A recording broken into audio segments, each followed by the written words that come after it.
guys, thanks for joining us on Family Life Today here on YouTube. Make sure you subscribe. You don't want to miss any episodes, so hit the little bell and you'll get notifications and you won't miss anything. And if this encourages you, like it and share it with your friends. Yeah, share it with your friends. Yeah, welcome to Family Life Today. All I have is Christ. That song, we love singing that song at my church. All I have is Christ. You have to go, do you mean that? All. That's a big word. You say that, but what if I take your leg? Is it still true? That song you sang at church, did you mean it? And so suffering is the way how we determine whether we really treasure God above everything or whether that's just words we say. Whatever we say about this subject has to be able to face the fact that every good thing that you have will one day be lost. It'll be lost. How do you think about that? How do you orient towards that reality? And so suffering does press on those deep places of our soul because it shows how precious the things of earth can be to us.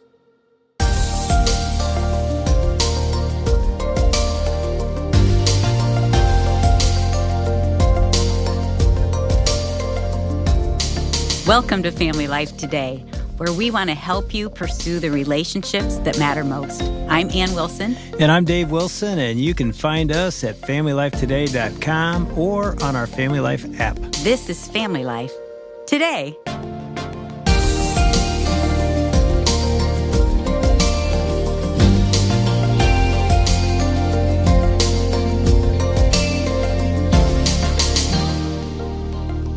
So one of the places I've experienced God the most is not on the mountaintop, it's in the valley. True for you? Absolutely. I have felt... Why'd you pause? I was wondering what that valley would be for you, but I think that's when we have needed him the most and when I have felt him the most. I mean, I remember in college going in for my second knee surgery, and after the first one, I said, I'm quitting football if this ever happens again. I'm on a scholarship. It's my life at the time. And laying there in Ball Memorial Hospital in Muncie, Indiana, mad at God, not understanding what's going on. I look back now and realize it was one of my deepest worship moments with God. It didn't feel like it at the time, but I experienced him in a way I probably never had before, and it was through suffering. You know, and you've experienced that as well. Yeah, I think when my sister passed away and she was in her 40s, I mean, there was a part of me that couldn't understand, but there was another part of me that needed God so desperately that I had to draw so close because I had nowhere else to go. Yeah, and we're going to talk a little bit about, you know, where do you find God in your life? And suffering's one of those places. It's sort of the place you don't always expect to find him. But we've got Joe Rigney back in the studio. Joe, welcome back. It's good to be here. Thanks for having me. And you're much more than a pastor in Minneapolis, president of Bethlehem College and Seminary. You sort of like to plug that a little bit. I do. I love talking about the school. It's a great privilege to be the president and professor there as we seek to offer an education in serious joy, which is related to what you just brought up there about life is hard. Yeah. You're a dad. I'm a dad. Your husband. I'm a husband. Baseball coach. I wear a lot of different hats. Yeah. You know, I have to kind of keep them straight sometimes. I don't know anybody else that's tackled what you tackled. But in your book, Strangely Bright, Can You Love God and Enjoy This World? You go after that tension between living for the supremacy of Christ in our life and loving things of this world. And that's not a bad thing. It's a tension that we can actually balance.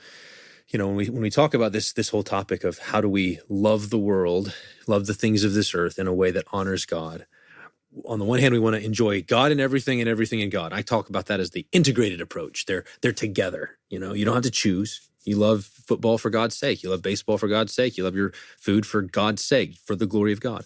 And then there's this comparative approach where you separate the gifts and the giver, and it's kind of a gut check moment. If you had to choose between all of the gifts or God himself, which one do you want? And we do this in worship when we sing, All I Have is Christ. That song, we love singing that song at my church. All I have is Christ. You have to go, do you mean that? All. That's a big word. Or, you know, when David, there's nothing I desire beside you.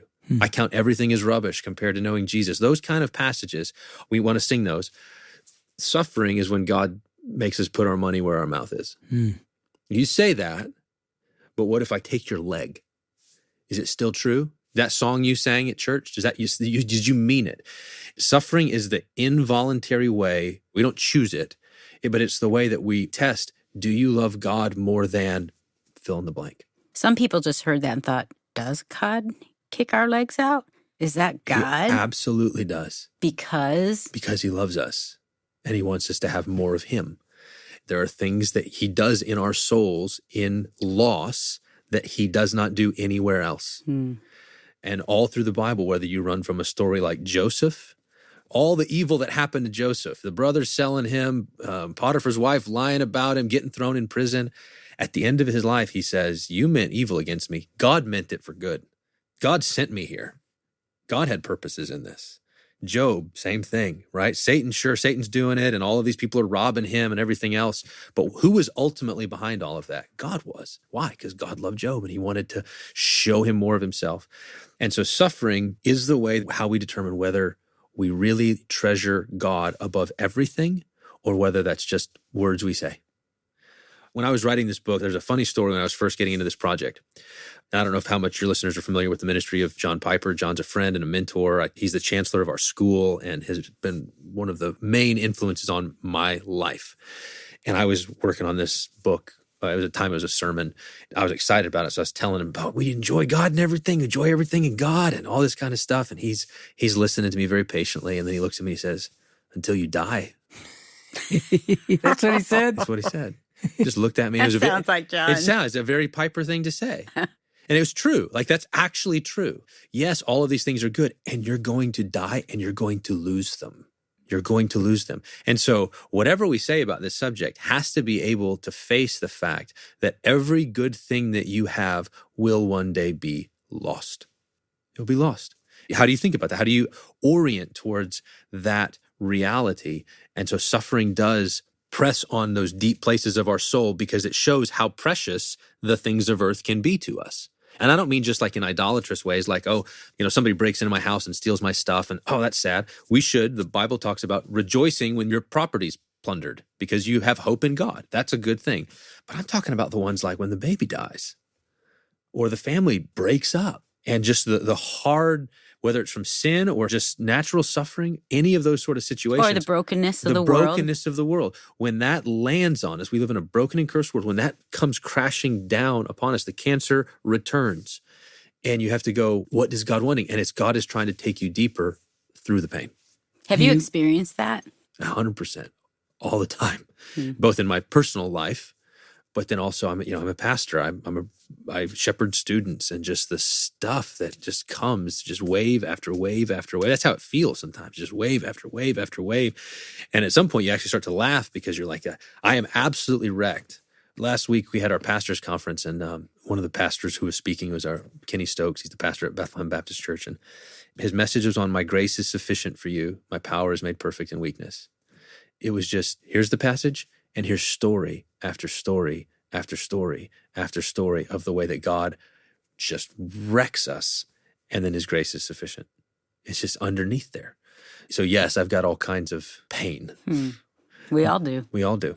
As you said, as a pastor, or just as a fellow human walking this planet, we hear stories on both sides of suffering. I always used to say, trials will make you better or bitter. The choice is yours. And so we have a choice in that. Some become better and closer to Christ and experience the goodness of God, even in the evilness of a suffering moment, and others walk away. Yep. What determines? How do you experience what you've been describing, hard times but a good God? Yep. Some people don't experience that. That's right. It does present us with a choice. When we think about this as pastors, our pastoral team is part of our calling is to try to prepare people for the moment when they need it. I don't want to be trying to, manufacture the big God theology in the moment of suffering. Yeah. That's not the time. I want to lay deep roots in the Bible about God works all things together for good, and he's for you. He's not against you. And this is ultimately for your joy. I want living is Christ, dying is gain. I want that to be the flavor and the ballast that they have so that when the storm comes, they have it. So part of it is sometimes people don't have it. Their theology is so superficial. It's so trivial. It's all sunshine and roses and lollipops, and they have no category for deep suffering and God's purposes in it. And so as a pastor, part of my goal is to preach the Bible, teach the Bible in such a way that there is a depth of faith and grounding in the grace of God that is stabilizing. God is my very present help in times of trouble. I will not fear though the earth give way, though the water roar and foam, though the mountains be thrown to the heart of the sea.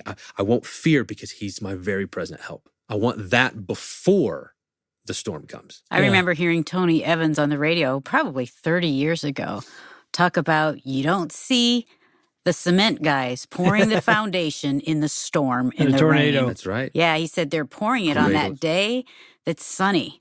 And I remember going home thinking, I was young, and I thought, I better start pouring my foundation when the times are good. And I can go deep and lay those great foundations.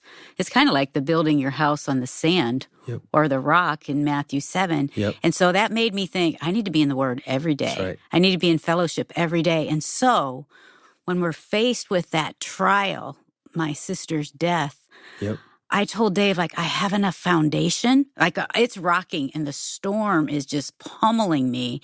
And you have all kinds of questions going through your head, like, why? What is the purpose? I don't see any point to this. And yet I know, because I've been in the Word, God, you are good. You have a purpose. You love me, and I can trust you. That's right. But you're right. If we don't have that foundation poured, it gets rocky. Well, so, one of the texts that we quote a lot, this is homework. I'm a professor. I can give homework.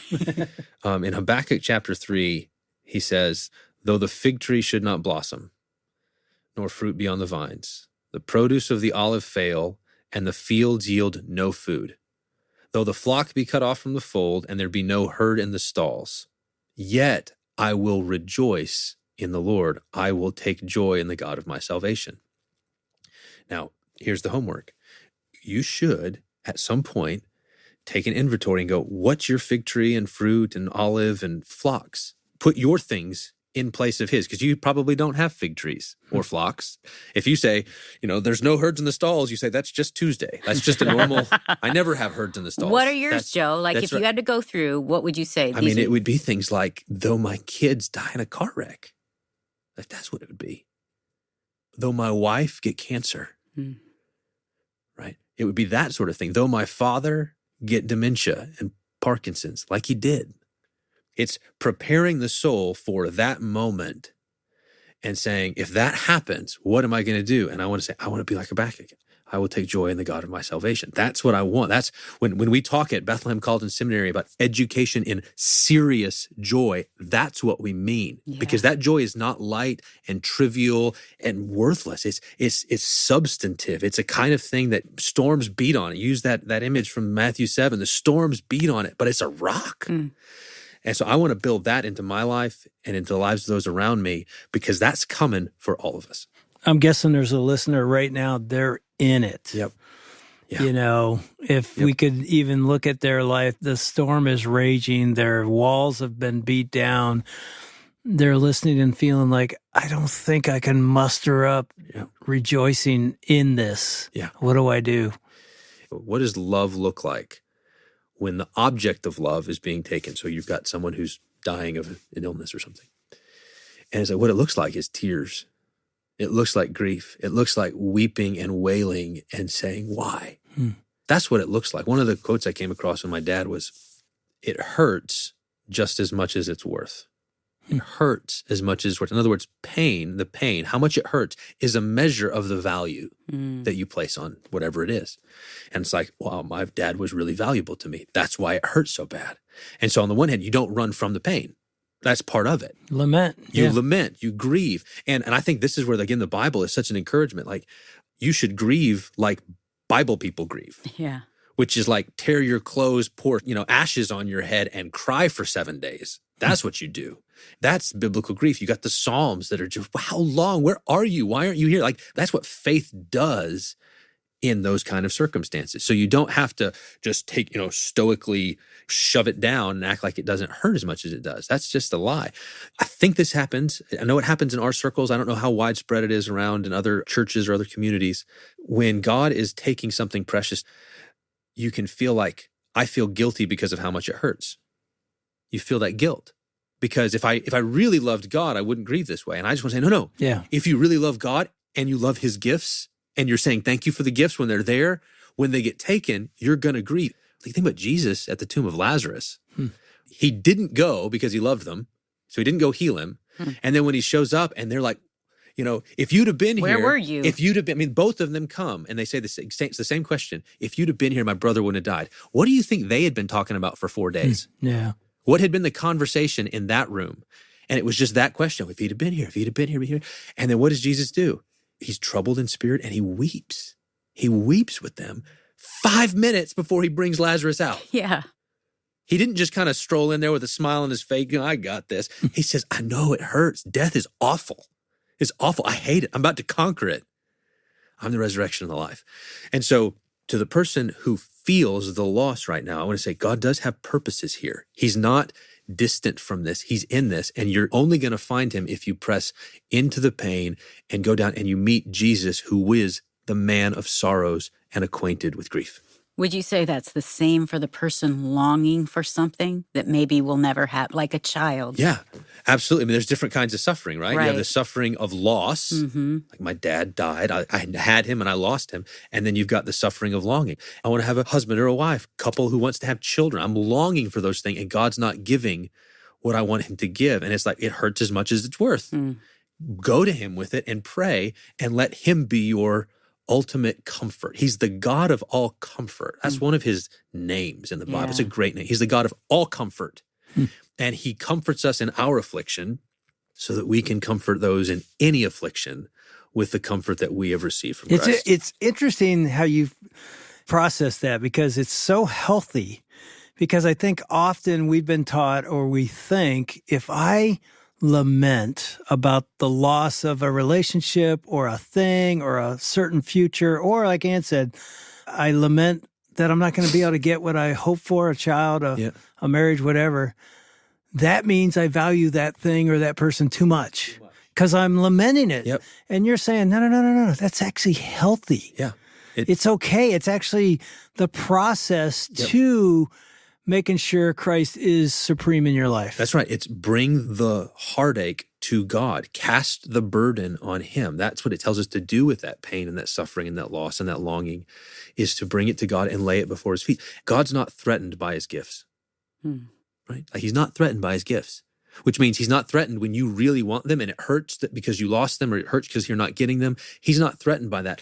The danger comes. You can commit idolatry. Like you think about Job's wife. What was the problem? She experienced the same loss, horrible loss, 10 children gone, all the stuff gone. And Job says, the Lord gives, the Lord takes away. Blessed be the name of the Lord. He worships through tears. And she says, curse God and die. Yeah. And so it's like, so you can sin in grief. Now, this is a thing in the modern world where people think pain and grief and loss is an excuse. And it's not an excuse, but it's rightly channeling all of that pain and bringing it to him and saying, God, this is too much for me. I need your grace to be sufficient. I need your grace to be sufficient in my weakness and my affliction now. And I would add, don't lament alone. That's right. Even the biblical examples, they're always with community.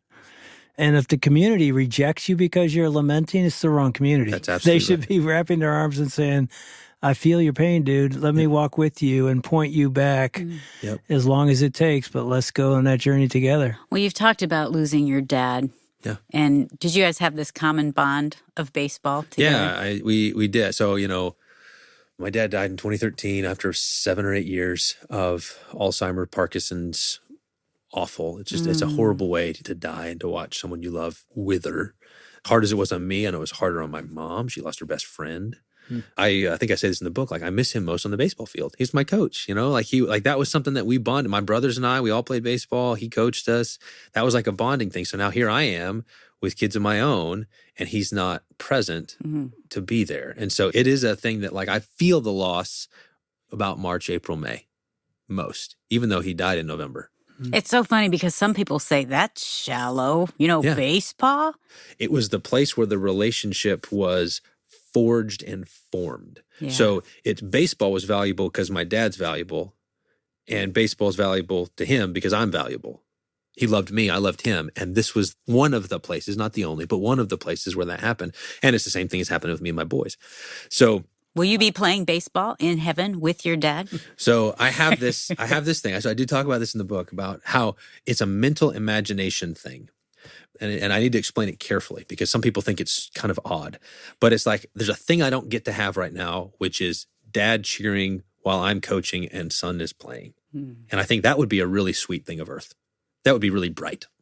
That'd be a happy thing. My father-in-law, my wife's dad, he does that, and it's so glorious. I'm so glad that he steps in there to be present. I mean, your whole book's about that, but that's, I mean, I'm literally went back to a moment of her dad, who's the biggest Cleveland Browns fan in the world, sitting in Cleveland Stadium.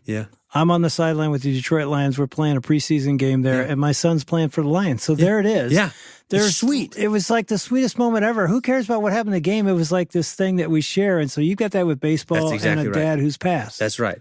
And so then I go, well, in heaven, I imagine my dad watching the game that my son's playing and I'm coaching. I imagine the joy I don't get now there. You don't know that's going to happen. You don't know that's what that's going to be. It's like, you're right, I don't. But it's a deep longing. And what the Bible does tell me is, eye has not seen, ear has not heard, nor is the mind of man conceived what God has prepared for those who love him. So I'm just trying to give God a workout. I'm saying, I think this would be a glorious moment. So Lord, it needs to be either that good or better. And I am happy with better. The goodness and greatness of God, whatever heaven, whatever the new heavens and new earth is like, whatever we're going to be doing is going to far surpass our greatest joys here and our greatest longings here. No one is going to be disappointed. And so part of what I'm doing there is to say, this is a deep pain, and therefore it's a deep longing. And therefore I expect, Lord, you've promised you are going to meet it either that way or probably better. That image that you just described, which you end the book with, is so well written, is such a great picture of what matters. Because the things that we enjoy on this earth are the relationships that matter. And so I would just say to the dad, and I know there's a mom listening to her, the husband or wife, don't miss an opportunity today to pour into the relationships that matter most to you. That's I'm an older dad, now I'm a grandfather. I could say, like that, they're out of your house. I even say this to you, Joe. Your sons are sitting over there, they're young boys becoming men, and your window is closing. And if I could go back and do it again, I would seize more moments. So I would just say, man, don't miss that moment. These relationships matter. Go after them hard because God is smiling on those moments. That's right.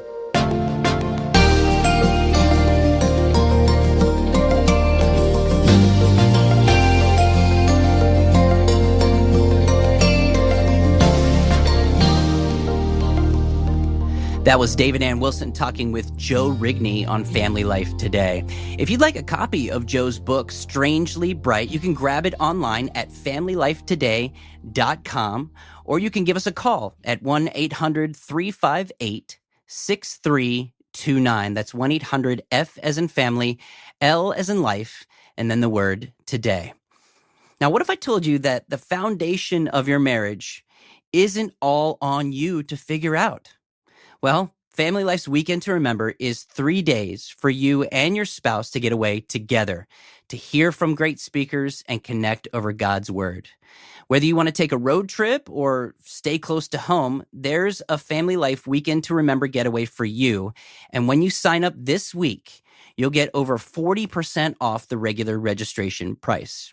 You can find out more at FamilyLifeToday.com, or again, you could give us a call at 1-800-F as in family, L as in life, and then the word today. And if you know of anyone who could benefit from today's conversation, we'd love it if you'd share this podcast wherever you get your podcasts. And while you're there, it'd really help us out if you'd rate and review us. Have you and your spouse ever had a fight about money? No? Just me? Right, yeah. Well, in any case, being on the same page about saving for retirement is pretty much always a good thing. CJ Cagle is going to be joining Dave and Ann Wilson to talk through how to make planning for retirement not an opportunity to fight. That's coming up tomorrow. We hope you can join us. On behalf of Dave and Ann Wilson, I'm Shelby Abbott. I'll see you back next time for another edition of Family Life Today.